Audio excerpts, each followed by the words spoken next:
Hello and welcome to Humzabaan, your go-to destination for learning Urdu. We also talk about what we call as the jazbaat or harkaat. Now, what this gives you is the moods, the emotions.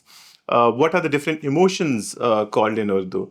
And we talk about in more detail things such as what is the and normally we use some imagery or emojis here to show you the various sadness or and happiness and help you kind of go through that in this. So for example, you can see there are lots of emojis. You want to understand, for example, fear, what does it mean? And then again we have a related imagery. We have the Urdu text, we have the pronunciation, and again you can traverse back into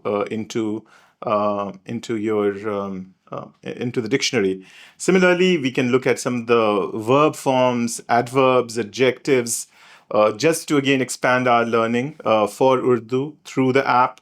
Again, the approach is very simple, flashcard based thing, which can help both the younger kids and also the adults to kind of go through it in a much more seamless fashion.